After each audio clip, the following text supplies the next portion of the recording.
5 recovery stories. Yes. Okay, good evening. Saturday night Goeienaand, fever. Saturday night, eh? What did we normally do on a Saturday night, Kurt? Nothing serious? Recover from Friday night. We're doing the same thing on Saturday night. You reckon? Okay. Yeah. 80, Sir, you're a walking train accident? but thanks to you, Mr. O. No, thanks to the grace of God. Kurt, are we going to get the messages, bro? Because it's Saturday night. Yes, Grant, Grant, can't you see we live here, my brother? Are you so needy?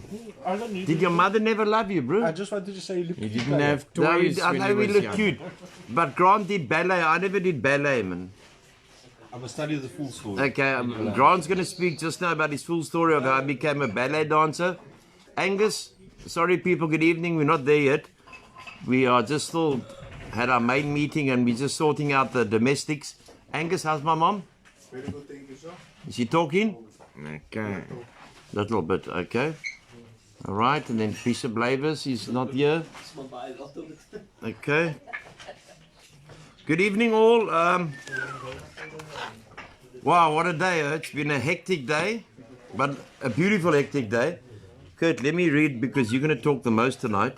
Because I believe, hello Elise. Leja, how's it? Beverly, how's it? Oh, gee. Okay. I thought it was my phone there. No. I got a fright there. Hi, Beverly. Yeah, so tonight, today we had family day. It's the first time since Taki Cheli and Ramaphosa and Mrs. Feduk. Hi, Lucille. Graham's watching, can you believe it? Diane. Hi, Vanessa. I hope you are not hungover from your birthday. That could be hardcore. Huh? Your mom could need treatment. And since those clowns on the of government closed everything down and put everything into lockdown, we've had our first family day, and it was a rousing success. There was a lot of people here. Hi, Hillary. Good. I'm just saying hello on your behalf as well. You know what I mean? Hello, Michelle. She was there. She'll tell you it was a wonderful success. There was no hassles, no arguments. Parents were absolutely wonderful. Thanks to Dion who prepared food for the guys who didn't get visits. Yeah, it was a real family. We had the gifts that we got, the dog food we got. Sure, you know, I'm going to miss out someone, so I'm just actually going to shut up. I'm going to say thank you to everyone. Yeah. Because we will send you a personal letter in the week to thank you for the, you know, even as far as people coming from Mossel Bay and brought my mom beautiful flowers, and oh, it was just wonderful. It was just, you know, if the whole country could live like this, they could come and learn something at RAEL. That where people can get on with each other, have fun, have laughs, parents sharing with each other. It's just not addiction talk the whole time. And people sharing like experience, strength and hope with each other. Getting to know each other. And getting to know each other. Okay, the doctor's on. She's probably on a third glass of wine. She was here the whole day. Very impressive. She probably only gave out free scripts as well. I think the doctor's very unrecognized sometimes for Heavily. For work that she does at RAEL. Heavily. Because she's humble, man. You know, she, yeah, I don't think the doctor is really, yeah, that's the right word, Kurt, unrecognized, yeah, for all what she does behind the scenes at RAEL. She's not someone who ever wants to be in front of the camera and all those kind of things. And what she does behind the scenes is tremendous for the guys. It's big time. So we thank you for that. Hi, Tara, you were meant to be here today, but you weren't. What's going on? Okay. Sorry, Curtis has to leave. There's a little bit of an emergency, but that's fine. We're used to emergencies here. So we had a lovely day. It was lovely seeing everyone. Carl's parents came from Port Alfred. Martin's parents came from Mossel Bay. And then Michelle had to leave early to go do a shift at Mavericks. And the doctor was here the whole day. Dion, Justin's parents were here the whole day. Tank, Ryan's family came, and it looked like it was the soccer supporters of Kaizer Chiefs, because there was about 500 of them, and it was lovely. It was great to see them all. It was pity you don't have enough time to, to see to speak to them all. And Kobus's people came from up Veldrift Way, Veldrift Way. There's a lady here from the West Coast. Johan's parents were here. Sure, who am I missing here? Benny's parents were here he was so surprised that after so many years his young daughter came to visit him, which was beautiful. Sure, I'm just trying to think. I don't want to miss anyone out, but I think I am missing. Oh yes, and then It would be nice to have Richie here. Sorry. yeah, it would have been nice to have Richie here, but Richie's bigger than the game. Because it's family day. It's He's family like day. family. But no, Richie, maybe he's busy making his own family. Richie's lost the plot. He's lost the passion. If you lose the passion, you're going to use. So you know what I mean. And Dean's mom and dad were here. Keenan's mom and dad, mother was here with her brother. I'm just trying to go around where everyone sat to see me. Did I miss anyone out? Sure, I apologize if I miss anyone out.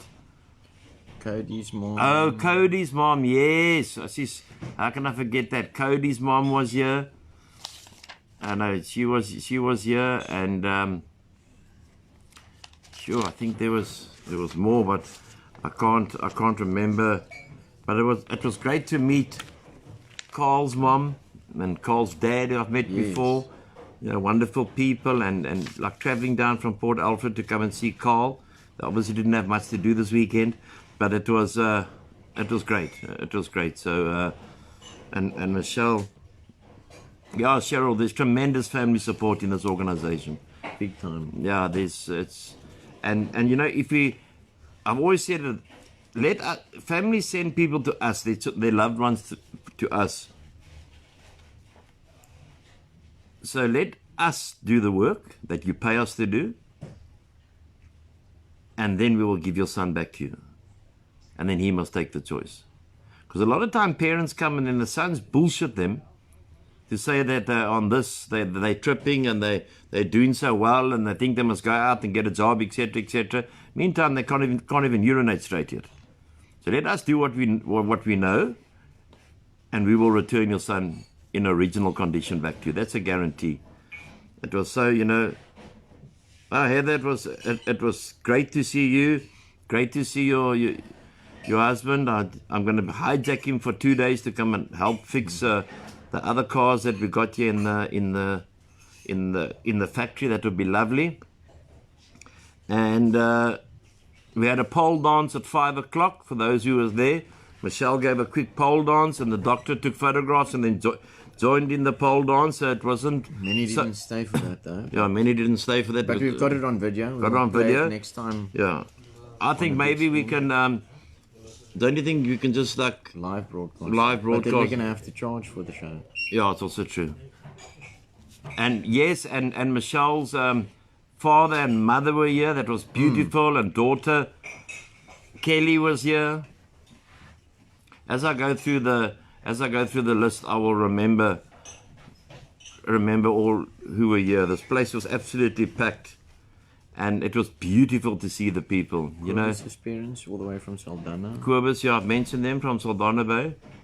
Okay, and then obviously you were here, Kurt. You're the boss. Okay, very family. Well spoken today. I'm family. Yeah. Thank you very much. The problem with Richie is Richie has done the plant and the puppy, and he's too busy to actually come and see. He's forgotten where he comes from. Definitely. And that is very sad. I missed Richie this morning with all the setting up, and we used to see him up and down here. Correct. Yeah. Like Richie doesn't need drugs to act like he's on steroids. And we missed her, Richie. but we love you, Richie. We love you very much. I can't even see all who's online. Eh? Shit, I'm getting old. No. But anyway, welcome to you all. Those who are... Stephanie, hi. Okay, Heather was there. Richard. Carl. We miss Carl. Carl, we miss you here tonight. Mr. Hall. Hey, the parrot, the African grey called me on my name. Hardcore. Okay, we got an African greyer. He got booked in with a guy who could only come into rehab if the African grey came with. Yeah, he wasn't here for the first 2 weeks and he started pulling his feathers out and all of that. And that's also proof of how we affect the things around us. Yeah, not only human beings. Not only human beings. So I've been teaching the parrot to the African grey to swear, but he hasn't sworn yet. He's mentioned Carl's name and now he's mentioned my name, but I'm going to continue. So when we're busy, I can just speak to the, what's his name? The parrot? Jody. Jody, okay, I don't know where we get that name from. And we can just tell Jody, please tell the people to go or shut up, and then he can tell them exactly where to. But it's a beautiful, beautiful African grey. Lovely, lovely bird. So thank you very much to all the visitors. Dion, I just want to make a special mention for Dion Swat. He decided to bring meat and boerewors and everything for the people who didn't get visits today so they could feel part of the family day. And it's obviously we would have provided for them, but just the sake that he asked if he could do it was wonderful. Thank you very much. And Lucky Packets. And nice. Yeah, just thank you, Dion, and your wife. Thank you so much. Thank you to everyone. You know, you don't want to leave anyone out, but I think that deserves, or I want to give it as a special mention. You know, I've never asked a man for anything in life. Nothing. But obviously, if people can help us, I accept it. I accept the blessing. And I want to say to Michelle's father, he's 78 years old. I tell you, he looks younger than Michelle. And, but we know Michelle can take it. You know what I mean? Michelle can take it. And he made a donation towards the dog kennels, which I'll hand over to Janita from Sandy's Eden, like I handed the other that Michelle made. He made a donation today. I didn't get enough time to speak to him. But what a strong man, eh? What a real, if God spares me, I wouldn't mind looking like that at 78. And then obviously all the friends of Tanks and that's where we found out that Grant, who's here, Grant van Rensburg, Graham's brother, did ballet. And that wasn't even in the days when it was fashionable to be gay. And because now it is. Just quickly on the... Okay, yeah, the doctor's getting all romantic. It was so lovely meeting the families and seeing them reunited and hearing how far they've come in their journey. But most of all, my love, it was great to look into your eyes all day. It's pretty hectic. It's pretty hectic. Thank you, Rihanna. That's a beautiful comment. I'm sure Michelle would like that one. And I see Lucille is on board. Lucille, we haven't had cupcakes for a long time, eh? So she's obviously also forgotten where she comes from. Is there any? I've got the sure, we were up at 5 o'clock this morning, so the brain isn't ticking so lekker. The bird is going trippy. If there's any questions or anyone want, okay, how did the $1 Million Man March go? I wonder how much cocaine was sold. I believe that it attracted a couple of thousand. It didn't get what it should do, which is unfortunate. I believe a memorandum of understanding wasn't given to the police chief or given to someone at Parliament or wherever, and we have to state our claims when we take to the streets. You can't take to the streets and go dance to Jerusalem, because that's not going to give us power and change this government, because they were busy sipping Chivas Regal, the government. Definitely. Okay, Claire Polman's online. Hello, Claire. You missed the pole dance, one of the most amazing pole dances I've seen by a doctor and an accountant. It'll be every Saturday night at 5. We're going to make it 5. We can make it 5. I'll put it in the diary. Put in the diary. Every Saturday evening at 5. And AD will give the guys a step meeting. Yeah, well, AD's give the guys a step meeting. Tickets are limited. and you'll see a doctor in action. It's probably many people's fantasy. I don't know. For sure. Why are you looking at me like that? No, I'm just very chuffed for today. It was just lekker to do something different, you know, and all the guys were Richie, that's true, 1.5 million rands worth of coke. Hello, Garth. People were so lovely today. I can tell you, every parent, and I'm not saying this because I think I'm a pretty straight out man. I'll say a thing, that's why I've got a lot of friends, but I've got a lot of enemies as well, because I'm not going to people please and tell them what they want to hear. I don't care who the hell they are. But every person on this farm today was respectful. Big time. Hey? Was like loving, spoke nicely. It was just so, it's probably one of the best family days we've had here in maybe 5 years. It was lovely. It was lovely. You know, the people look good. A lot of compliments we got, which we had to keep humble, how well their sons are looking. And but we can keep humble, because without humility we can't. We're unlike Richard and Michelle. We can keep humble. And please, Michelle, tell your I think she's off there. Your father. Yeah. Yeah, but I don't see a green next to it. Okay, hello, Colleen. Richie's asking for a free ticket to the... It's typical of Richie, huh? Yeah, I know. If he was visiting, maybe we would have given him one of the comps. You know, that we gave out. Richie makes the Springbok wrestling team. The next minute, he doesn't worry about the wrestling so much. He goes on to back a buddy. And he could have gone around the world on the back a buddy. But Richie, you made the Springbok team, you did well, you went around the world, you came back, you gave me a beautiful tracksuit that you took back, and he's like an Indian giver. Hey, us addicts are naughty. Someone said last night and today, imagine if you and Kurt were together, drunk and drugged, out partying. Oof. Could have been quite a frightful affair. Every day would have been Saturday. Every day would have been Saturday. So, yeah, the guys learned today. You know, the guys learned especially the ones, hello, Dean, my bro, Pagamizu, change your number. And it was, Kurt, it was different, you know. The guys who didn't get visits were complimentary to the men who did get visits. Big time. You know, there was no jealousy. There was no... We didn't have to raise our voice once. And normally, you know, you've got 30 people here. And we didn't have to raise our voice once or no one. We gave them the rules and we reiterated the rules on Friday and Saturday. And this is the way it is going to run. And it ran beautifully according to plan. So people can see that addicts aren't bad people. We're sick people. And we're getting better every day. So again, just thank you, Michelle. Please tell your dad I say thank you for the donation he's made for the dogs. It's highly appreciated. Highly appreciated. Okay. Patrick van der Merwe. Anthony, I need urgent rehabilitation on the days that Michelle visits RAEL. You know, it says in the big book of addiction, there are those unfortunates, they're not at fault.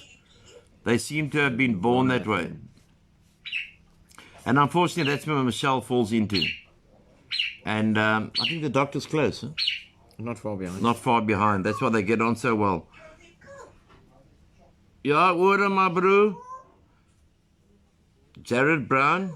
Who's Jared Brown? Do I know Jared Brown? Doesn't ring too much of a bell. Doesn't ring a bell. Garth Alario, he woke us up. Or he not woke us up. He spoke to us very early this morning. He's weighing in at the moment at about 372 kilos. And, okay, I'm not far behind. And he showed a picture of this big breakfast that he was having. And it was like tremendous. Because it's better to have the breakfast than to have that other stuff up our nose, in our veins, down our throat. Okay, and then Conrad. How's it, Conrad? How are you? I hope you survived the night of your wife's 60th birthday. Thank you, Michelle, for the message. Thank you. Not too many kisses there, Michelle. I am involved. Love you guys a lot. This is from Richie Ferreira. He's 3 years sober. Keep doing what you're doing. Yeah, we're doing it. That's why we're on doing live shares, Richie, and you're not. And Kurt Schuler, really empowering a nation and giving hope to others. Love you guys lots. Richie, you're one of the guys who will always be part of this furniture on this farm. Of course. We love you that you'll never realize how much we love you, Richie. The only cut part about you not being here and doing so well in your life is that we unfortunately have to go through missing you. No. Yeah. So we don't carry resentments that you're not here, Richie, but I can guarantee you, if you didn't have a beautiful girlfriend, you'd be here more. So you must decide where you want to be, Richie. You must make up his mind. No, we miss you, Richie. You know, you get people that have come in these doors in the last 10 years that are legends in my eyes. Like Freddie Cass with his long hair, and he came in, he cut it. Big J, Justin. And like lately, like the guys, Clutchy, Gladwin. Had some good laughs, fun times with them. Beautiful. Garth, I tell you, I said it when Garth came in to RAEL. I said to Kurt, Kurt, this man, if Garth gets sober, it will sober up Borisig and Edgemead, and it's starting to work. People are looking at him and saying, hey, if Garth or Lario can sober up, anyone can sober up. Because that was what they thought of Kurt Schuler. They never gave Kurt Schuler a chance. Only his family gave him the chance. His mom, his dad, and his sister. But the rest thought that he had no chance. But obviously God had other ideas. Man. God had other ideas. And here we sit together tonight, sharing a lot of sobriety, with Angus just walking past thinking that he owns the spot. Angus starting to get like... Yeah, you see? They get a bit of recovery and then they think they own the spot. So yeah, Garth, I'm very proud of you, my brother. I'm very proud of you. I know that when you were on the farm, I was hard on you. And so was Kurt. But obviously Kurt knew you better than I did. But I was hard on you because I knew what was at stake here. Not only for your sobriety, but the sobriety of a lot of people. And you are proving a lot of people wrong, my brother. You're a beacon of hope. And I'm so proud of you. And I know Kurt is very proud of you. Okay, then Carl Valkenwood, who I was in the police with. Okay, I was thinking. Anthony, I have a partner for that bird when I'm on the phone. She takes over. Ah, that'll be lekker, Carl. That'll be lekker. I used to have an ex-wife like that. My first wife. Not my last wife. Beautiful woman. But my ex-wife was like that. She used to take over. Never stopped talking. I don't know if there's medication for that. Okay, Richard sending us hearts. Richard, have you changed? Thanks, Carl. Carl was a lovely man, is a lovely man. Haven't seen him for 30 odd years. Worked in Simonstown as a policeman, very well known, a legend in those areas. And I can't wait till we can get together and have a cup of coffee and a meal together. I really can't. I'm going to take you with, Carl. Kurt, he's a grand oak. He's a lovely guy. Melanie Miller, Garth, you're an amazing example to many. Thank you. Huge thanks to Anthony and Kurt. Is Melanie, bro? Do you know Melanie? No. It's actually Auntie Melanie. Hello, Auntie Melanie. And she's part of the or affiliated and part of the Walker and Hilario family. And I think, at one stage, I remember at Jared Walker's 21st, I was very drunk. And I think, I don't remember much about the night, but Auntie Melanie took my car keys off around my neck and threw it into the bushes.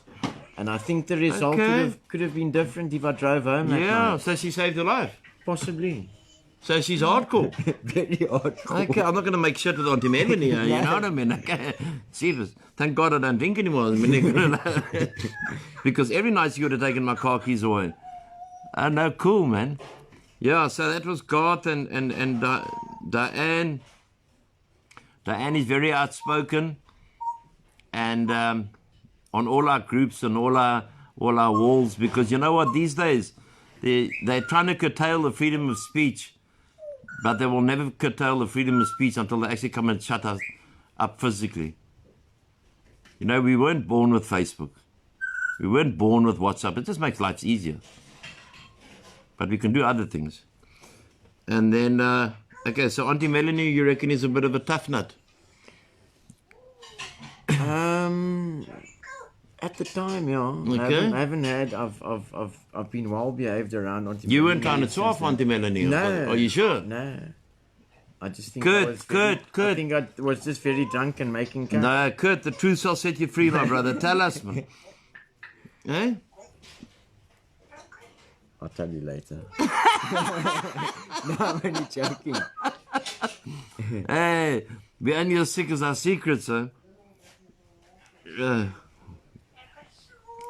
Sense of humor. I've always loved my sense of humor. Thank you very much, because I've cried so much in my life that it's time to laugh and time to smile.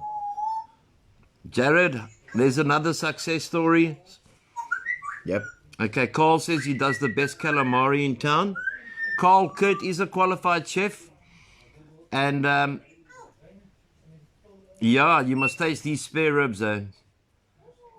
We're gonna offer chicken wings and spare ribs when Michelle and Claire and I think Diane can maybe join, and the doctor is definitely joining. Yeah. We're just looking for a nurse, huh?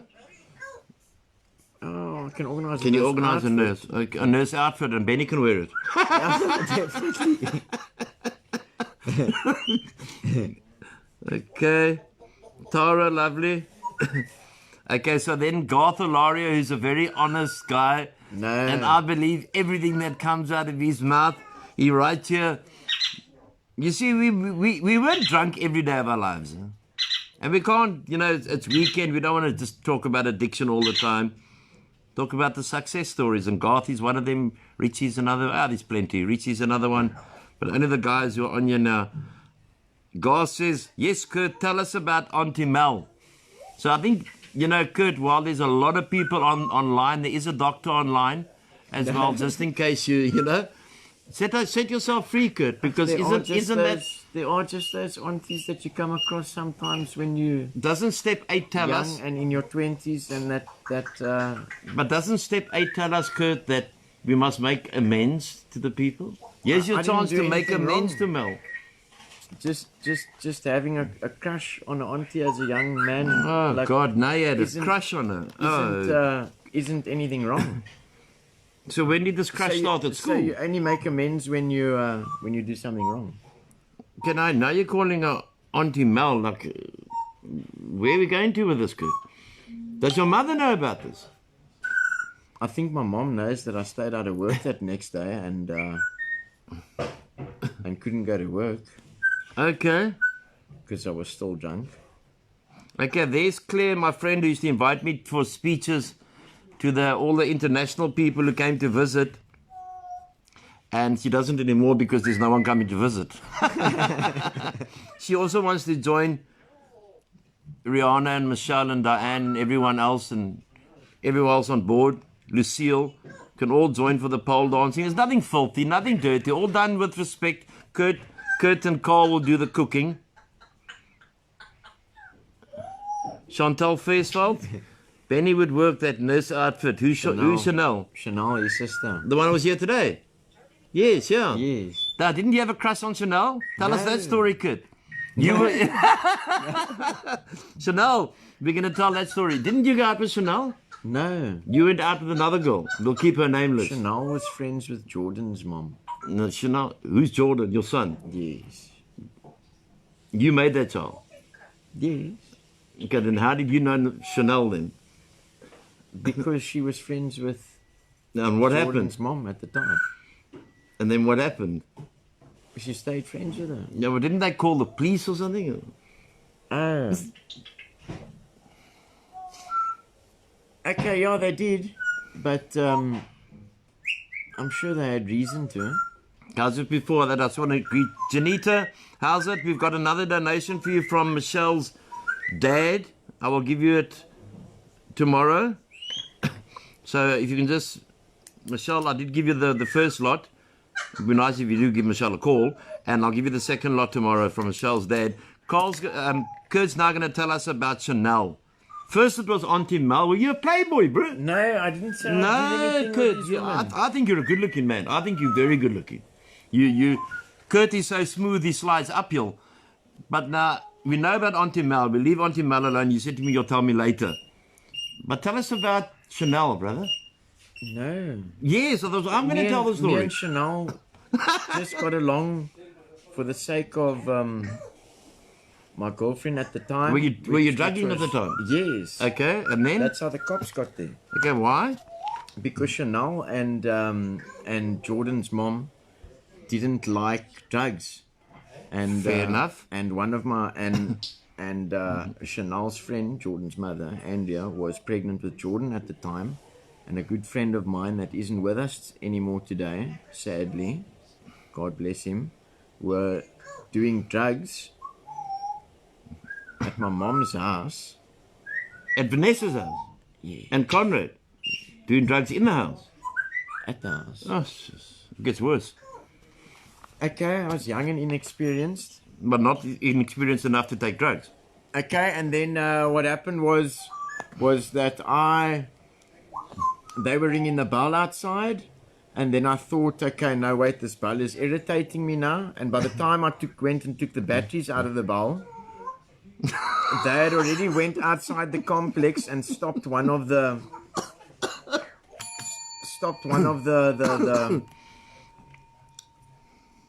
those alarm companies, the armed response. Sorry, I'm also not firing on all. It's been a bit of a busy day. It's alright, you'll get And, there. No, don't long-term make excuses now substance because you don't want to tell the story, my abuse. brother. I'm just backing myself up in case I leave pieces out. Because I can tell the story as well. Tank, is there any chance that the two goons here could get like something to drink? Like maybe a Coke or something, you know what I mean? Like, Iron Brew. 50 million African Americans can't be wrong. Okay, drinking Iron Brew on a Saturday night. It's just, that's quite heavy. Okay, and I think it could have been a Saturday night, Hi, Daryl. but the sun hadn't gone down yet. Mm.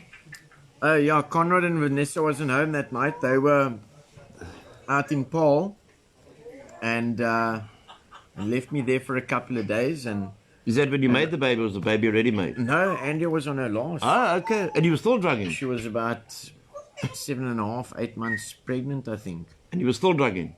And yes, Okay. yes, no, because that's what I'd done in my spare time at that time. That was Lucille about said she 16. wasn't at home either. No, I don't think Lucille lived there anymore. She had already moved out and was progressing in the right direction like most normal people do. And so Auntie Mel wouldn't go for you. So then you found Chanel. That's what you told me, Kurt. No. They did, Chanel and Andrea pulled a stunt one night though to see if I'm genuine. Yeah. And they orchestrated that Chanel try and hit on me. Oh, really? Yes. And I came out the loyal one, like. Well, walk us through it. No, I said like, hey, what are you ex doing? Or like, hey, what are you doing, Chanel? That was a very long time ago though. And yeah, so then they ran out of the complex, and I can imagine what it must have looked like to the armed response, because I think they were probably about 16, 17 at the time. And Your mom says it was the nightmare night. and yeah, I'm sure my mom's experienced a few of those. And I was usually somewhere in the mix there in those nightmare nights. Drama. And no, don't worry, Chanel. Chanel said sorry about the night. What happened, Kurt? That was all part of the journey, Chanel. Don't worry, it's part of my story. And what happened was, obviously, it Now, be looked honest. funny. You've never lied to me, but be honest. Huh? Otherwise, I'm going to be honest. No, I'm being honest. Chanel's a very honest person. That's lovely lady. Lovely lady. And they ran out of the complex as two young teenage girls, and obviously very disappointed and angry at the time. Yeah. And tuned the armed response car that either we're selling drugs or we're smuggling drugs or we're smoking drugs. I don't know what happened, but next thing I knew, it wasn't them ringing the bell anymore. So I looked through the eye, and I just seen blue in the complex, and it was all the blue lights from, I think there was about 3 different police stations there. The yard was, and the dog unit was there. Okay, and I jumped up and obviously got rid of the drugs and all of that, flushed it in my mom's toilet. Oh, that's nice. And Your mom said she got a call at 3 o'clock in the morning. Yeah, but it wasn't from the cops. The cops broke the door open and they left it standing open with the house turned upside down. And they didn't close the door again. I think one of the neighbors actually phoned her and said that, hey, like, what's happening? It's 3 o'clock in the morning, and usually if you're not here at 3 o'clock in the morning, there would be like music or something if the door's open, or a bit of traffic at that stage going. But now, where was Andrea and Chanel at that stage? They ran out of the complex and they went to go call the cops, and then they were with the cops. Are you serious? They were with the cops. And then one of the cops walked into the house, and I knew the dogs wasn't going to find anything because there wasn't anything. And one of the cops actually told my parents that the house was so full of smoke that he felt a bit gerook. And yes. Your dad was saying, and they broke the front gate on the front door. Yes, that's what the cops did. Okay, they obviously thought that there's something going on there inside there. But at least they came out that day. But why did Chanel pull their move on you? It was a setup between her and Andrea. To get you back? No, to try and see if I'm genuine. Yeah. Isn't that one of the reasons that you carried on using? Didn't they have they ever made amends to you? They haven't, no. Not. For putting me in that position. When your mother gets phoned at 3 o'clock, your dad gets phoned at 3 o'clock, Lucille got phoned. Your whole family got phoned, the whole of Boeresig has woken up, and Chanel and Andrea haven't made amends. So you're living with resentments, bro. The pub was empty around the corner because they were all watching the movie scene in the complex. And eventually, the cops abused me a little bit. They found nothing, so they were a bit naughty about that, and handcuffed me and put me in the van. And then Mom says the whole house was upside down in a mess. Hey, they turned everything upside down, Mr. Everything.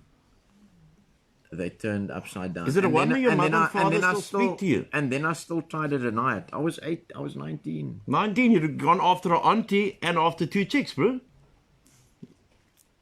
No, you were a playboy. I didn't go after the auntie. I was just saying the auntie saved my life, possibly. Yeah, but the last time you told me that Auntie Mel, a beautiful woman and all this, now what? Now get to the point, Curtin. You're keeping the people in suspension.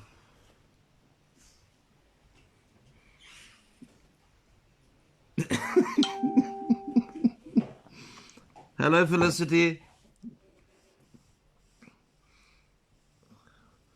Sure, we put our parents through a lot of hell, huh? Oh yeah, they found the empty pipe, and then they withdrew the charges 2 weeks later. It was terrible. Did they lock you up?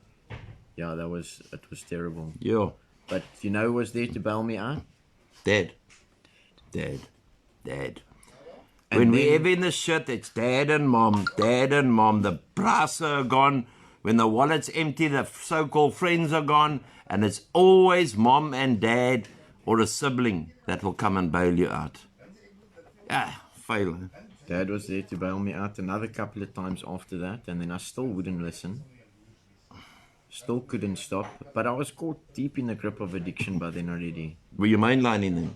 No. I then when Jordan was born, I managed to sort of clean my act up from drugs for just under a year, and my life started going good and things like that.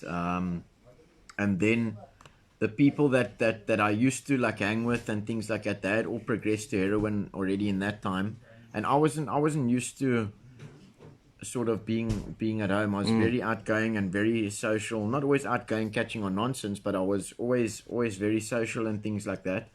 And then I obviously started hanging around with them again, and you do what people around you do, and yeah, it was the drug I hated the most, and and then it was the one that I swore I'd never do. And then it took about a good 10 years of utter destruction. Why do your mom and dad still talk to you? And Lucille, you're a lovely person. But you cause so much cuck, you know that? I thought I caused a lot of crap in my life. But I steered clear of my mother's house because I knew my dad would beat me to a pulp. So I caused my cuck outside, you know? Yeah, but like there, my mom says eventually I became a target for the Buddhas and cops. Because they got nothing better to do. I then later much later, eventually I was in and out of court sometimes 2 or 3 times a month.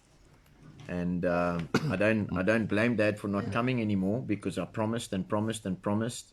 The first time I got locked up for drunk in public, I was so embarrassed that when my dad came to come and fetch me by the police station, I was underage.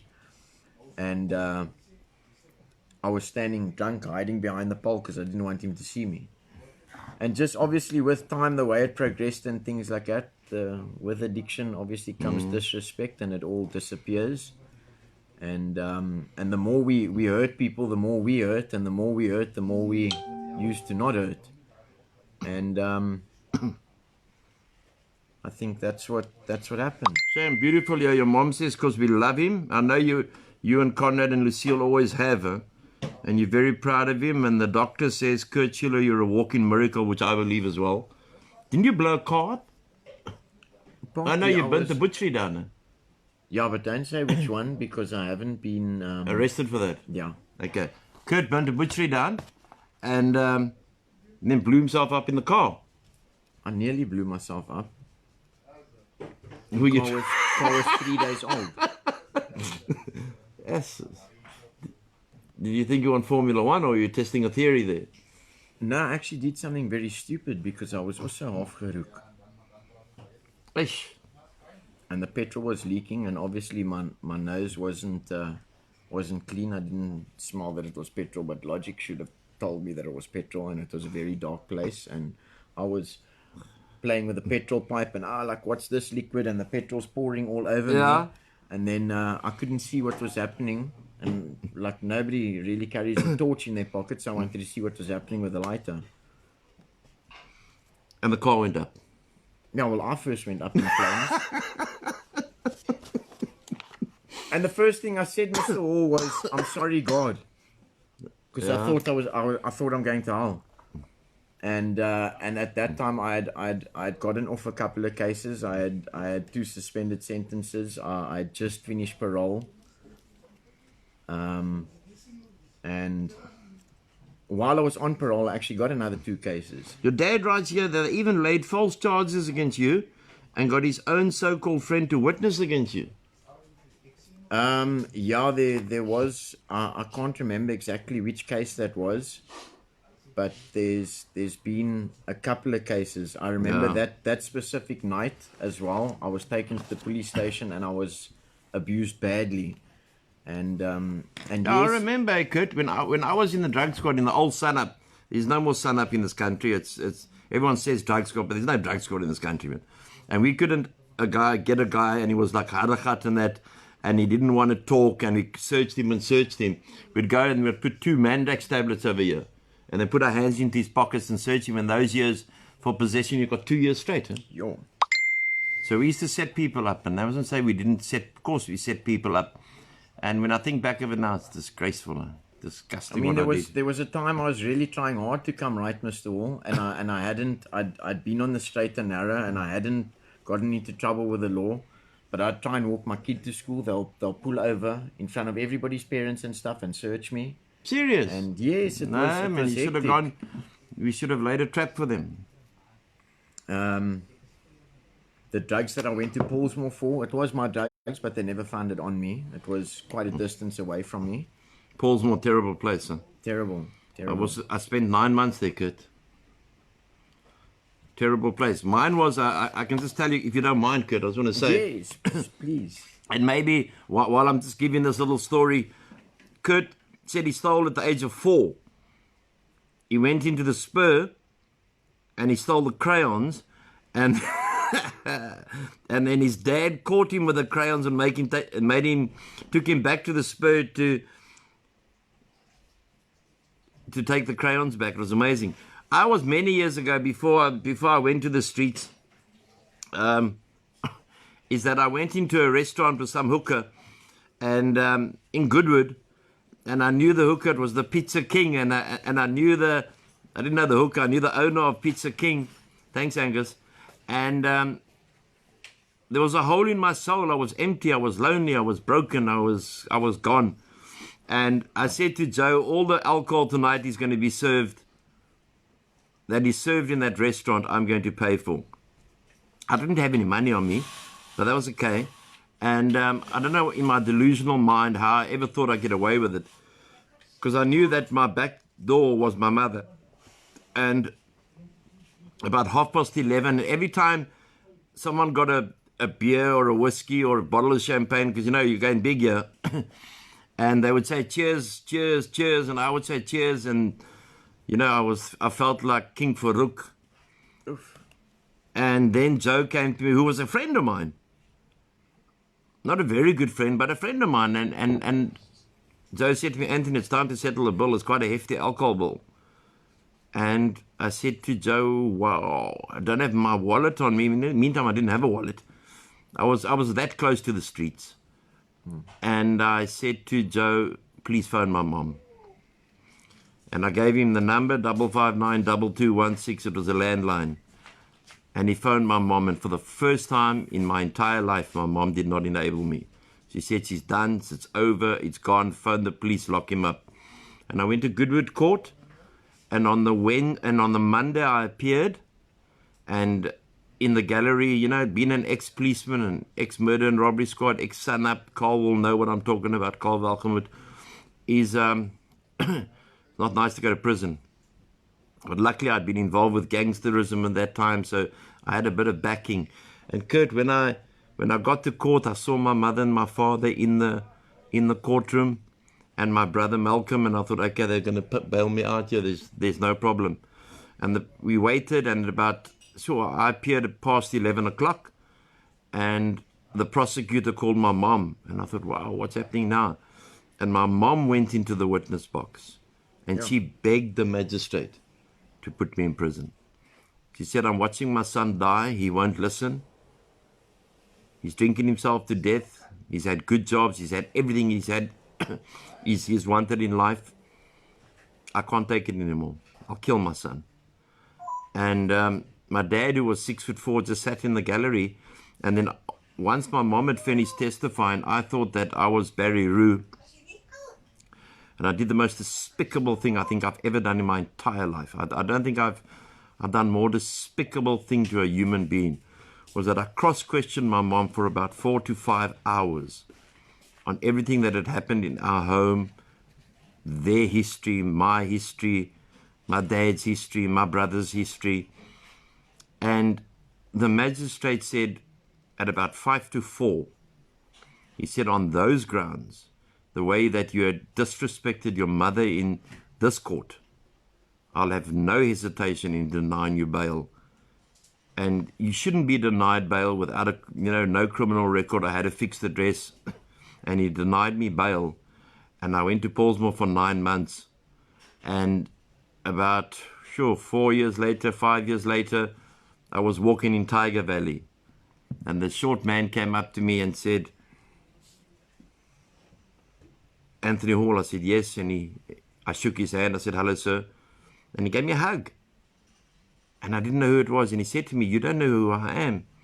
I said, no, sir, not at all. He said, I'm following you on TV. I've seen you in the newspapers. I've heard you on radio.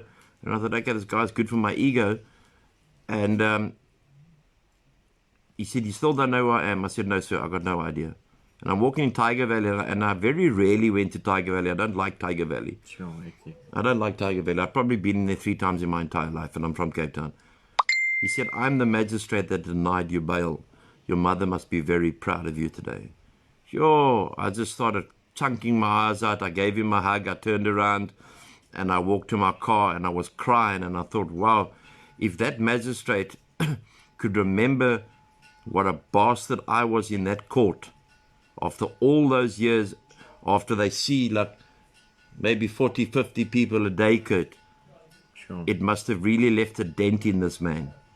And I sat my time, and luckily I was treated well there, but but the things I saw there, you know, we used to eat roast chicken there every day, and because they think because I was, what my saving grace was the Friday before, they put my photo when Bowtie was shot, and they put my photograph on the front page of the Argus, and they called me a white gangster, the leading white gangster, which I was far from it.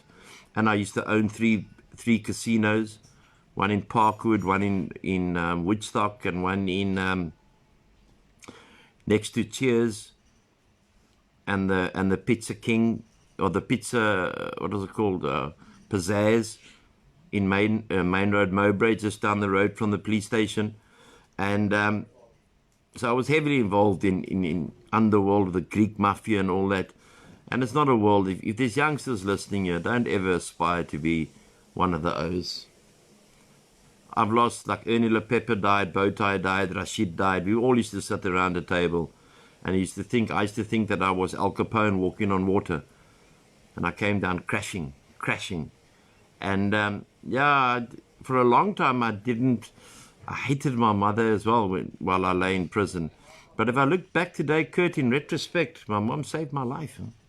Because at that stage, you know, I was going into 48 kilograms. She said it was terrible. And then I slowly, you know, once everything, I came back from the streets after about 19 months, 20 months, like homeless, penniless, toothless, everything. Yeah. I was gone, Kurt. And my mom, I'll never forget, like I used to like to dress nicely and all that. She took me to Pep stores and bought me tracksuit pants and socks and underpants and all that kind of stuff. So yeah, to our mothers out there, I know there's fathers out there that we love you. You love your children, obviously, but to a mom, tonight I salute all mothers. Really and truly, you have borne the brunt. And dads, but let's talk about our moms, who gave birth to us, have borne the brunt. I think the Of moms our are shit. in the middle a lot of the times. Moms are in the middle. They have to choose between husband or their child. And yeah, it's just a big shout out to all the moms online here tonight, and all the moms that watch the show. I almost say watch the show after we've done it live. Thank you for what you've done for us addicts. Without you, we were goners. We were done. We were over. Thank you, and thank you, dads, for what you've done. You know, my dad is late today, but he played his part, and I said today I'm very blessed that my mother is here. But my mother was a very hard woman, a very straight woman, and that's where I learned a lot of my life from. My dad was a very quiet man, but my mom was very vocal. And she taught me always to stand my ground. And when I was drinking and drugging, Kurt, then you're a people pleaser. You know, you just want to please to get a benefit, etc., etc. So that was my experience. And my second experience was in the Goldstone Commission for police murders, when I was locked up in St. Albans, and I was tortured by the very people that I'd worked with. And they put cigarettes out of my arm, they kicked my teeth out, they put me in a boiling hot shower for me to confess to a murder, which I never confessed. I'm not a fail cut. And they were kicking me in the ribs and all those. And I had to forgive those people. You know, really, I struggled for many years, Kurt, to forgive those people. And luckily we weren't convicted or anything. So, you know, sometimes I've said it before, that day taught me something that I don't think I've ever got over in my life. And that is betrayal. I have that fear of betrayal. It sits with me the whole time. It's like, to me, when loyalty wavers, betrayal is not far behind. And these people who worked with me, plus prison warders, kicked me to the shits. And I remember them pouring hot soup over my left hand, putting cigarettes. I still got the marks on my arm, kicking my teeth out. Like, really, that's why people who know me intimately, or not intimately in that way, but closely, know that if you put a bath and a shower there, I will take the bath 99.5 times out of the 100 times. Because those memories always come back. It's so weird. And I know I've worked my program. I've asked for forgiveness. It's the same when we were in the murder and robbery squad, how we used to torture people. We used to torture people, and some used to whatever. And then you go to their post-mortem, and you're so hard and you're so cold, and you're a young man it does a lot of damage, and there's no debriefing in the police. And I'm not using this as an excuse for my drinking or going off the rails, not at all. But people forget in this country, and I'm talking about mainly these youngsters of today, they forget what the older men and women had to go through. They forget what our parents had to go through. They think life's a jolt because you can just get onto WhatsApp or you can just get onto Google and find out about life. You can't get experience in life on Google.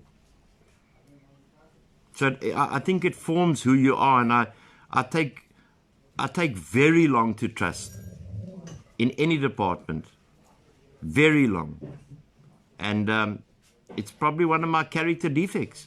It's probably cost me a lot in my life. I don't even mean financially, I mean emotionally, because of the trust factor.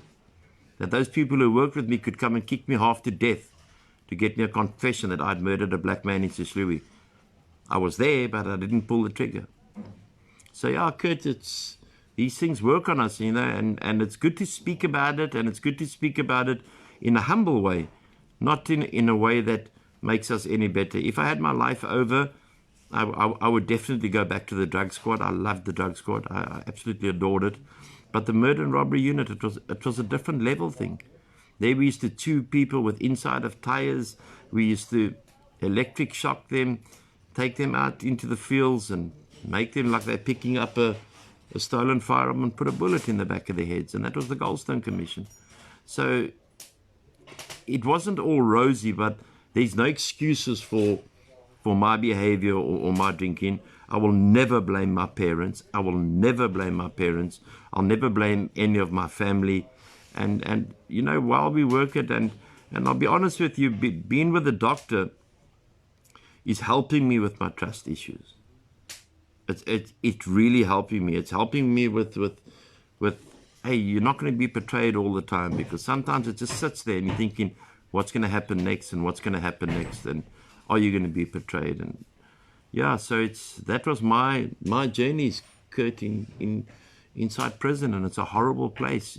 Even though you may think you're a big man in there and you're well known, that I got treated very well, and obviously Kurt being a chef there, he got treated well. It's still not a nice place. It's a horrible place. So yeah, I don't know if you want to experience any of that, Kurt, but what we've seen in prison, most people don't see on the movies, because you don't see it on the movies. It's terrible. So yeah, the motto of the story: don't take a hooker to a restaurant without money, bro, because you're gonna get locked up. You thought, Kurt, I was gonna. Yeah, I think Take a break here for a second. I think the best part about there is no good parts about getting locked up or catching on nonsense, except for that. Obviously, we don't shut the door on the past, but we use it to not repeat it. And I think when Mr. Hall mentioned about going to the streets and being on the streets and all of that, like when I drive past people today and they're on the streets, it's a case of, okay, besides there being lots of people on the streets that have never done drugs in their life, but just being on the streets, and how many people are paycheck away from the streets when it came now through this COVID period and all of that, how many people are paycheck away from the streets? But the horrible feeling about it is, and I mentioned it here the other evening, I said to Graham, Graham, I had a pillow on the streets for a while, and then it just became too much of a mission, because the pillow gets wet, you have to carry it around the whole day, and it gets sometimes in the way. It looks a bit weird walking around with the pillow as well, and you got nowhere to store your blankets, and you walk through a park, or you go to a shop, or it's like mid-afternoon time of a day, and I possibly even done less drugs when I was on the streets, because that wasn't the priority at the time, and you'll maybe walk through a park or a parking lot, and you're so empty and lost, because you don't know if you must should I turn left or should I turn right? Which way should I go? You know, and the day just passes by, and you don't know what's going to happen next. You don't know what's coming from next, and things like that. And for sure, you walk around with heavy regrets. And the people that you were drinking, drugging, and smoking and jawling with are nowhere to be found at that time. You can only sleep at a buddy's house for 1 or 2 nights, and then it becomes an issue, you know. And I think going to prison, I think I would have probably still been in prison if my dad didn't decide eventually not to come to court anymore and keep paying bail and keep paying fines and to keep doing all that. And you know, even in early in 2017, it was in the time that I wasn't here, and I obviously relapsed, and I was in a bad way and all of that. And my mom had given me some food and a couple of warm items and all of that. And I was on my way up to a good friend of mine where I was stopped by the police, and I said to them, you know, I haven't been convicted of any crimes for the last 7 years. And over there also I got to my good friend's house that evening. I was in tears because of, you know, trying so hard, but at that stage maybe addiction had won, or maybe it was just part of the course. But they had taken all my bags and thrown the food out in the road, and that is, maybe it's because of the stigma attached to my previous behavior, that it became like that. And it's terrible to feel like that, to be going somewhere and the police stops you and you're really not doing anything wrong, but because of maybe your reputation or maybe your past behavior, you get treated accordingly. And it's very difficult. Like for example, I think, you know, like you said, Mr. Hall, Garth comes to mind, that it's very difficult for, you know, you get jealous other people, and I believe Garth is a good worker and things like that. But sometimes, because of what people would say, or because of jealous people, or whatever the case might be, if he had to get the opportunity, then sometimes you get people that would try and bring you down and things like that, because of the stigma. Addicts are stigmatized. Big time. Well, just before, we're not going to close now, but in the next 10 minutes we're going to close. But the stigma is heavy. It's heavy until people get to know you. Kurt and I were speaking today, and we see so many people having a show. So we're going to start a show, Kurt and I, and then we're going to invite guests, and we don't know what the name of the show is yet. You know what I mean? It's. I'd like it just to be my name, Kurt, but I can't because you're in the show. Okay, that's fine. That's humble, you know. So if anyone's got like a name, and then what we can do, we can invite guests, and the guests are going to be mainly people like the doctor who works on the farm, people who come visit here, and people who are in treatment will be our guests. So we'll get a broader spectrum of across the ratio of people, and across the different colors, where they come from. Some come from rich, some come from middle class, some come from less privileged than that. And we will interview them, we will have interaction with the people, and we will start having also some fun, because the world is lacking love. And if anyone then wants to send us an SMS or an email, and then we'll answer it on the program, you can send it anonymously, and we'll start I don't know, I'm hoping that there's creative people on this wall here, you know, educated people. The doctor had 18 A's, bro, you know, 18 A's, hardcore. It's a different level. I believe Michelle had 7. The only A I had was acid. You know, A you had was acid, and the A's, I had 2 A's instead of 7. The 2 days that I was absent from school in standard 7. And I've got a standard 7, which is okay.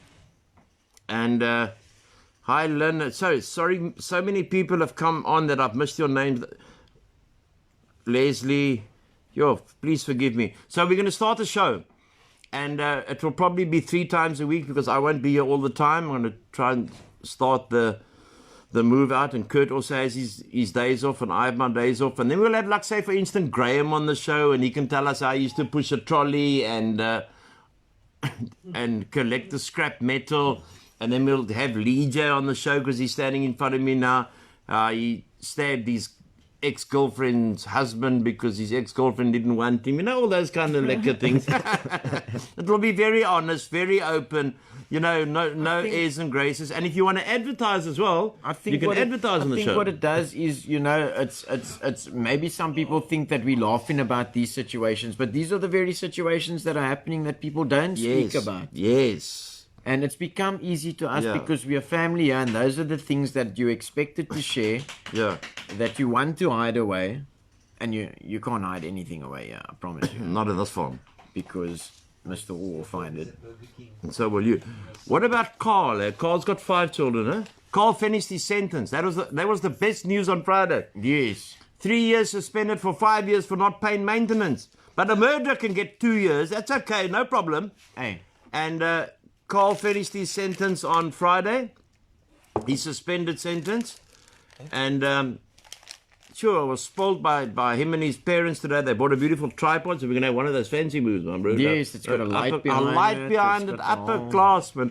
You know, in the past, when Kurt and I were on the streets, we used to watch TV through the window of Joshua Door late at night. And then they started putting the TVs off. Can you believe that just because we addicts or alcoholics or homeless people on the streets, they turn the fucking TVs off. You know what I mean? And at that time, we couldn't go into Joshua Door. I didn't have teeth in my mouth. Couldn't go into Joshua Door head office and say, you know what I mean? We're on the streets here at 11 o'clock at night. We'd like to actually watch a bit of TV, you know. We can't hear the sound. It'd be nice if you had to put like a connection through the window or something that we could hear the sound of the TV. And Joshua Door pulled us a move, bro. And they meant to be your uncle in the furniture business. He wasn't our uncle in the furniture business. He was our devil in the furniture business because when you're on the streets... Then we started our own TV business. Then we started our own TV business, and Kurt started taking every TV that he could. And that was amazing, eh? So Joshua Door... I must read this to you. Carl now says here, I feel like Nelson Mandela. Jeez, what a legacy you've left for this country, Carl. Carl, have you looked at the country lately? Or was that just when he's walked to freedom with Winnie, who was bonking Dali and Paul, the advocate, while Nelson was having trips around the peninsula at night, and we all thought that he was incarcerated. No, he wasn't incarcerated. But anyway, bless his soul, he did a lot for the country. He went around and told everyone that there was a country called South Africa. And so Carl feels like Nelson. So you know what he said to us on Friday in the car with Graham? He says, it was my walk to freedom. I feel emancipated. I feel like he's had a spiritual awakening. He's had a spiritual awakening.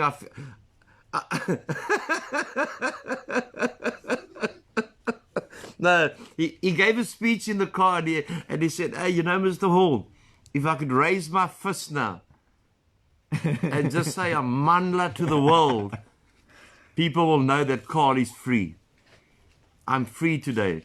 And so he carried on and he says, he has to walk out.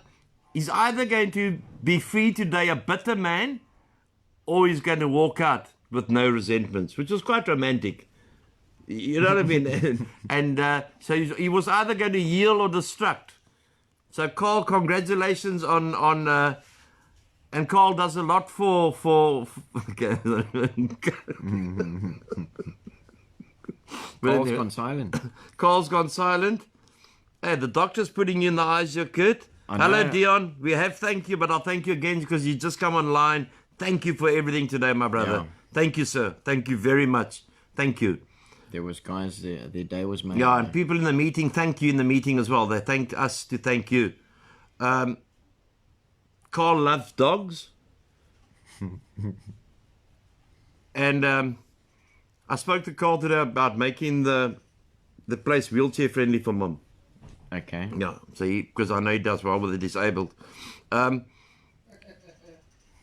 are you laughing about, Angus? Yeah. What is her name, Angus? And then we've got a great event coming the end of the week, guys. We like to keep you informed about everything. Is that Angus finishes his course and he gets his diploma at the end of the week. He finishes and then he gets his diploma and then he'll be permanently employed by my mom. Presently, he's only working on weekends because he's doing a shift at or a month at the old age home as part of his practical. So it's a big congratulations to Angus. You ever thought he would go into the field of, and he looks after my mom beautifully. Yeah. He's a beautiful man. I don't often tell him that because, you know, they get complacent, especially Cham, eh? Definitely. Yeah. Pastor Kearney net told me never trust the Cham. We're only joking because that's how we talk here. So we're very real, very, very open. We're not derogatory to people, except when the doctors come on here and said, Kurt, they thought maybe Joshua Daw knew you were going to steal on order. Oh, God, you know. I used to walk around with a game paper, though. Yeah, and advertise. Gladwin, how's it, Gladwin? Conrad? Okay, Conrad's congratulating Angus. Yeah, the doctor says yes, she's so proud of Angus. And I want to thank you, Rihanna, for sponsoring Angus's course. Nothing better you can ever do in life. You can buy a man a car, you can buy him an aeroplane, it's going to wear off. But if you buy a man an education, I sound like Nelson Mandela. Carl's probably getting happy. Yeah, but to buy a man an education and pay for his education, thank you very much for doing that, Rihanna. Absolutely beautiful. Now, Carl saying Angie's a rock star. Michelle from Mavericks is saying, awesome, Angus. Okay, Carl, you're starting to make me get into tears here, my brother. I think Carl misses us. I think Carl misses us, but he's got a lovely mom and dad, eh? Awesome people. Huh? I don't know where he fell out of it. I'm not sure. Could he have fallen on his... Do people fall on their head at birth? I've heard one or two stories, but Yeah.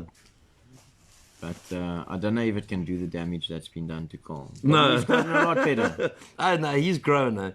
He's one of us. He's one of our main man here. He's got a buzz and a vibe that very seldom you'll find from a human being. An amazing buzz. I wonder where Clutchy is tonight. He's not online. It's disturbing. You see? But we just pray that he's all right. Gladwin. Pardon? Saturday Night Fever.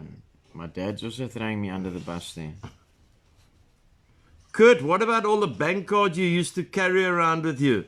That's from Kurt's dad. I like the... Thank you, Conrad. The truth shall set you free, Kurt.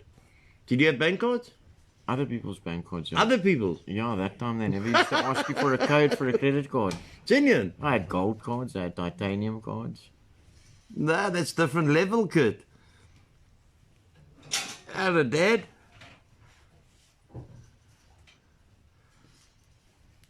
Anything you want to expand on the cards? How did you get the cards? Out of the people's wallets.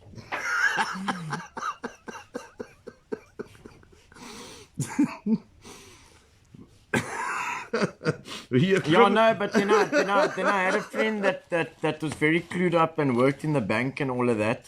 And then he told me, you know, after, say for example, at that time it was the blue bean. Sorry, before you go on your cards. story, Michelle says she dropped Mike on his head as a baby. Now we know why. Okay. Thanks, Michelle. It Now makes we know. our job easier. Makes our job easier. Now we know why. Good night, my brother. Jason. Yeah, Jason. You working tomorrow? You working tomorrow? Okay. Okay. Bring something home, eh? Got you unemployed? Well done. Yeah, we got you in prison, bro. Yeah. Yeah. Never had it with any card you use, Kurt had. Okay. Okay, so you were the card. Oh. I sold airtime. And I knew which cards worked on which machines, even after they were cancelled. So the target cards were the titanium and the gold cards. Yeah. Platinum as well.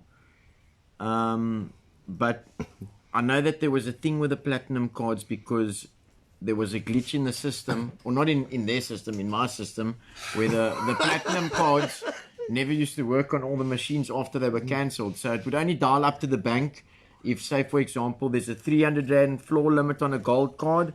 So I would then go to the engine, and I know the card is cancelled, and I know it works on maybe a Absa silver machine. That time I used to get Nedlink machines, Absa silver machines, and the different Verifone machines and stuff. So I would know which card would work and go through on which machine. And okay, I got into a bit of shit the one day because my signature was different to the signature on the card. But in most cases, they didn't check. And the security at N1 City, after I came out of court the one day, Hi, Rebecca. I stopped in N1 City and I done a bit of shopping on somebody else's cards. And I seen the securities closing the doors and whatnot. And at that stage there was a lot of credit card fraud going on, and I was just doing what I needed to do to survive at the time. You didn't worry about the people whose cards it was in that. Yeah. No, eventually, okay, well, the first one or two shop runs... Did he steal your dad's cards too? No. Not? Okay, that's cool. The first one or two shopping rounds that you'd done on it before it was cancelled, I felt a bit cack about that. Yeah. But there was usually bank insurance that would cover lost cards. So they would be cancelled, and then you could still shop on the floor limit. So I had about 9 different shops that I would go to daily. And then I would wait for the shift change at the engines, and then I'd go to the shops and just buy the same set of stuff. I'd go up to 7-Eleven, buy about 4 packets of smokes, bread and milk, and 1 or 2 items there. Then I'd go down to the other engine, buy a couple of packets of smokes, because the smokes sold quite well. Yeah. Oh, so you were buying to resell, so you had a wholesale business? Yes, I was my own boss. And Kurt's wholesalers. and yeah, then I obviously also I was connected to a couple of cashiers and stuff as well. Did they get a cut out of it too? Sometimes, yeah. Okay. A lot of the times they did, yeah. And yeah, airtime. I used to buy a lot of 275 Vodacoms and sell them for 100 Rand or 120 Rand just to get rid of them quick. So you were really a wholesaler? Definitely. So you I wholesale cut out the middleman. credit cards, TVs? No, the TVs were there, but that came a little bit afterwards when the credit card fraud started becoming a little bit more difficult. But at the time, what happened is that I'd been to the streets a couple of times. I was genuinely trying to get life right. So you were I actually a couldn't- Saul Kersney in making? I couldn't stop using. I was trying at the time. You know Saul Kersney's one daughter died of drugs? Huh? Oh, hectic. No, she committed suicide from drug addiction. So you were a wholesaler in anything that people needed? But at the time, Mr. Hall, I was working for Sun International at Grand West, and that was the first time I worked there, and that was I'd say early in 2009, and I was trying to get life right, and obviously because of what I put myself through and things like that, and I didn't have a car anymore, and I was trying to keep my job, but it became less of a mission because I would have to use before I went to work. And after a double shift of the hospitality industry, walking down Vanguard Drive all the way to Boersig, trying to get life right, then I still have to scuttle or make a plan for a fix for the next day to be able to function and things like that. I was completely trapped, and crime became a easier way of survival. I had a small child where I was trying to upkeep the outward life and trying to do the right thing and make ends meet and things like that, but I couldn't So stop when did the using. wholesale business close? When the security guards at N1 City chased me over the N1 and yeah. Who? Oh, yeah, Yeah. there my dad says Anna was the bicycle story, There's a attempted robbery and assault. Yeah, there's a lovely message from the docs. He says, Ice Kurt, you're one of the sharpest people I know. Thankful you're nowadays using it for doing good. I reckon you're one of the sharpest dogs I know. Thank you, doctor. That means a lot. Actually, I don't want to say it, but I'm going to say it coming from a doctor. He was humble. Very. If we were doctors, we'd be carrying a stethoscope around our neck all the time. Yes. Yeah? Of course. Imagine that con. I'd wear it to bed. I'd even go sleep with it on. Or we'd go visit all the private hospitals. we should have known the doc a couple of years ago, you know what I mean? Then the doc could have given us some script pads and... Oh, yeah, no, jeez. Then we would have been a methadone wholesaler. You know, coming back to Michelle dropping Michael on his head. As you said, it makes our job so much easier. Because now we understand. Because now we understand where he's coming from. I would have just left him there. But we like Michael. We like Michael. Yeah. Michael's a nice guy. We love Michael. We love Michael. Michael's got a nice little doggy tank that he's looking after. Yeah. Beautiful little pit bull puppy. We've got 2 tanks on the farm. We've got 2 tanks on One the mini army and one major army. Yeah, so Kurt, you could have done so well, but I'm so glad you're here. But you could have been an entrepreneur, and you were an entrepreneur. Yeah, no, look, Mr. All, when I done well and I did good, I mean, at the age of 18, I was renting a pub's kitchen and working for myself. Okay, that's different level. And I was working at the bakery at the same time, and I did a lot of good things as well. And I was motivated, but obviously a lot of partying and a lot of socializing, but in the wrong way, which obviously was innocent at the time, and it just led back. And I think that anybody who takes a social drink as a youngster or tries a bit of boom or whatever runs the risk and stands the chance of becoming an addict. And it's normal things. I mean, there's older people that can take a drink and their life is unmanageable and they've been doing it for years and they have a whiskey at night or a drink at a braai. Oh or yeah, whatever. there's nothing wrong with that. And Look at the doc; she has a bottle at night. and that is where where it started for me. Yeah. That is where it started, and then it didn't stop. Yeah. You know, Michelle is writing here, it was his own fault. He rolled the 2 weeks. The book said that he shouldn't roll for 6 weeks. And then he started rolling joints.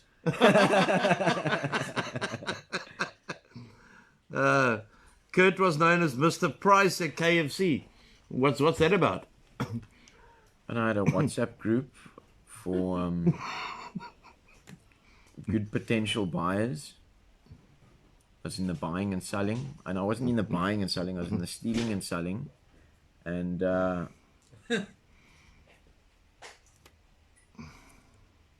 actually very good people. They supported my cause, and my cause was to sort of stay out of prison, use drugs and stay out of prison. Yeah. Jesus, Kurt. So I would go there sometimes, and there's a whole line of people wanting to buy food, and I'm holding up clothing items to the cashiers, and almost having a bid or auction there at times. But yes, Lee J, there used to be people when I was younger that used to say that, and then cross the road. Oh yeah. Cheapest Kurt. Yeah, it's amazing that you're here now. You're sober, and you've got even if I say so myself, a brilliant job, and you got a lovely girlfriend. And are you getting married? Yes. Do we know when? Or have you asked your mother's permission yet? Yes. And your dad? Yes. Okay. And mine? Yes. Okay. Are you looking forward to it? Definitely. You've never been married before? Never. I'm not going to give you tips on marriage. I don't even know how it works. I can tell you how it works, bro. I've done it 4 times. Oh, shit. Hey. Just make sure that day, we're going to go out on a bachelor's, and we're going to invite your dad, and we're going to go out, Of course. Graham, and we're going to go out on a lekker bachelor's. And You're gonna stand at the robots and ask for money. yeah, no, we're going to do the whole thing. Yeah, no, everyone. Hello, Owen, Rebecca. You know, we're going to have a marriage. We're going to have the different wedding. It's going to be. Kurt and I discussed this on the farm. We're going to have impy dances on the far side of the farm, on the other side of the fence. And then we're going to have a bit of the coon carnival in the front and then they're going to come in a horse and cart on the gravel road. Mel will be coming down in the horse and cart, you know, pulled by the horses from next door. Kurt, what about the sexy chick at the Odermolen who was parents who were looking for her the next morning? Now it's been Auntie Mel. It's been, what's her name? Chanel, huh? You were quite a playboy, huh? No, you know what happened. Were you there, a playboy, bro? No. I think you were. I was going to get married for about the 18th time. And I went to X's house. And the daughter said to me, don't think your mother's just going to become a notch on your belt. And I check at this and ski, yeah, hold it. Yes, it's a cuck one, you know. So what about her, Kurt? The chick at Odermolen. The truth shall set you free, huh? That's your dad pimping you. Your old man's on a roll here tonight. Yeah, there's some hectic stories from there as well. Yeah, no, Michelle, we are going to have the bachelors at Mavericks. Yes, no, definitely. The chicken wings, we go for chicken wings. Yes, Yeah. sweet, not spicy. Yeah.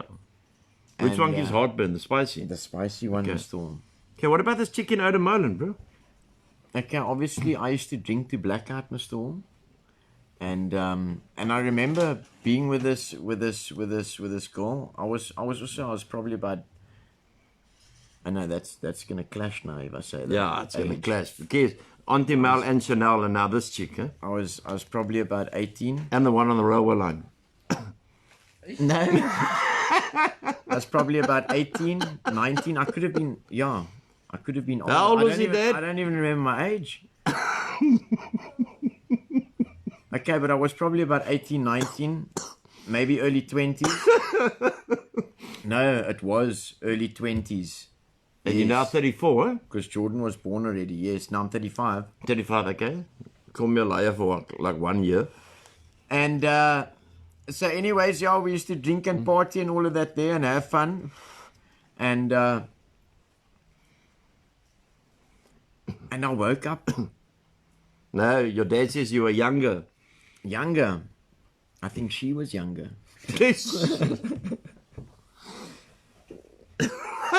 No, I was probably about 19. Yeah. It was before Jordan was born. And I was drinking and partying and catering by the pools and all of that. And I was this nice blondie at the time. And then eventually the crowd got smaller and it ended up just me and her. And then and that time we still used to, oh yes, I must have been much younger because that time we still used to camp. At No, RAEL Jordan Sober. wasn't born yet, your dad says. No, he wasn't. Oh, okay. No, he wasn't. That's So why I you said were I about must- 12? No, Okay. no, I must have been about 18, 19, somewhere Alright. there. And it was the Easter weekend. The place was packed. Hi, Mabali in Glovo. Hello. And anyways, so the crowd gets smaller, and eventually it's just me and this chick. And okay, then I blacked out, and then the next morning I wake up in the tent. Okay, I didn't know at the time that it was my tent, but I wake up with like scuffling and noises, and you can feel there's a state of panic like in the air. And now, when I used to black out, I was like scared to look out the tent or even look out the house or go to the shop the next morning because I really didn't know what I did the night before, Mr. Wall. And most of the stories from previous blackouts, it was just shit. It was just shit. So I wake up and I'm screaming, oh shit, what did I do? How did I get here? And what's going on? And the whole campsite is in a state of panic. Where is this chick? Your mother And I- says you always went for younger girls. At that stage, Yeah, okay. And Parents were pimping you cuck tonight, my bro. and I hear people speaking about waar is sy and the whole place is in a state of panic and there's search parties and all of this. And this chick's in my tent, Mr. Hall. Eish. Now I'm paranoid to put my face out the tent because I could attract unwanted attention because I don't know what Kaka caused the previous night. And hey, I think my dad helped me get her out the tent. Conrad, tell us, bro. I think I could have signaled somebody or something. But it was a proper state of panic. And you know what the funny thing is? I didn't see her after that. And years later, Jordan was born already. So I remember the experience because my parents and Jordan's mom and Jordan went to Saddles at Canal Walk that evening. And we ordered our starters and main course, but obviously they were meant to bring it separately.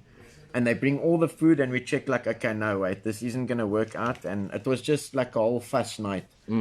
So we checked, okay, no, can we rather go downstairs to Spur, whatever. And this must have been about 5 years later. And we're sitting there and the waitress comes to take our order. And I'm still looking at the menu, all lekker. And the waitress to take our order, I look up and I check, oh my goodness, it's this chick. And I think my dad recognized her as well. I looked over towards my dad and I looked at the chick and I sort of was looking for confirmation because I couldn't remember if it was her or wasn't her. But it was. And there, your dad says, what a waste, nice chicken. Now your mother's all nasty because your almond was chicken of the chick, you know?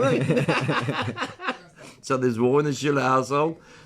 The doc says, don't worry, I know 2 medical specialists whose baby son rolled off a counter at 5 weeks old and cracked his skull. Whoa, luckily no permanent damage. Your mother said you made cut from when you were in her stomach. She told me that I was quiet up until 3 months. She said I was well behaved. You got 3 months in her stomach or 3 months old? Oh, shit, I don't know. Yeah, I think you got the wrong one there, my bro. Okay. So the old man was keeping you company. Yeah, Kurt, lekker. Good experiences. We got stories that we could tell you, and I'm sure you got stories you can tell us, but we've got some naughty stories, but it just shows that we can laugh about them now because we're on the way to healing. We never reach that point of it's never the end until we close our eyes. Every day we work on it, and but we need to have fun in our lives. We need to laugh. And thank you very much to everyone who's been on board tonight. If you've got a suggestion for a name for Kurt and our show, please give us a shout, or you can drop a SMS on this. Lucille has come back on. She left like 2 hours ago now. She's come back on, you know what I mean? Like, and you can just give us a shout and give us a name. So we hopefully soon will have the wedding of the year. And it will be it is going to be, not will be, it'll be a very, very romantic occasion for a man that came from near death to this farm, saved by his mother and his father and his sister and God's awesome grace. Today runs this farm. We'll get married on this farm. It's a story of Hollywood movie stuff. So again, Kurt, you always give us a lovely laugh. Kurt and I spend all our time together, and we have serious laughs, and we have serious work. We put our work first, and then when we sit down and relax, which is normally this time, if not a bit later, we have a laugh with each other. But our work and our passion and our calling comes first. There's never, ever a compromise on that at all. Anything I put above my sobriety, I'm going to lose. So I'd rather not lose. I don't want to go back, and we don't want to go back to places that we've been. Yeah, I think it's good, Mr. Hall, that you said that today we can laugh about it. But at the time, some of those stories feel a whole lot different to what they feel now. And I think that in the bigger scheme of things, there's lots of guys that haven't been there yet that are on the program, that haven't reached that far down the scale, that can hopefully benefit from how far we've been down the scale. And don't have to go I down think, there. Kurt, something that we share very much in common is that we had to go to the streets. We had to go to the bottom. We wouldn't have stopped unless we went to the bottom. We exhausted every avenue. If someone had I was 24 when I went into AA for the first time and stayed sober for 2.5 years, but I hadn't hit my rock bottom yet. And everyone's got a different rock bottom. I had to go right to the ground. I had to go to the gutter and be arrogant in the gutter and still look up from the gutter and ask people what they're doing. And this has been our journey, and we just hope that our journey keeps us safe. And as we say every night, all our friends on here, every single one of you, new ones joining every week, we're not about the numbers, we're about try and get about the quality. And if you share it, it'd be lovely for people who, especially our older people who want to hear things, who aren't accustomed to this kind of thing. They're not educated. They're not educated on it. So thank you very much for walking the walk with us. This journey is our journey, and it's the journey to save our children, save ourselves, save our children, and save future generations. So God bless you, and thank you. Thanks, Kurt, again for having some fun, having some good fun. Thanks, Mr. Hall. Yeah, and I love you lots, and we love you all on the show tonight, and love you, Doctor. And thank you all. And I'm sure we'll meet again tomorrow night. Yes. I am going up to Plettenberg Bay next week. I don't know what days yet I'm going to leave, but I'm going to go for 2 days up to Plettenberg Bay for that man that owes us a lot of money. Yes. He can be very thankful we're still sober. I could. You would have carried his house away. Yeah, I know. All good. Love you all. Thank you very much. Bless you.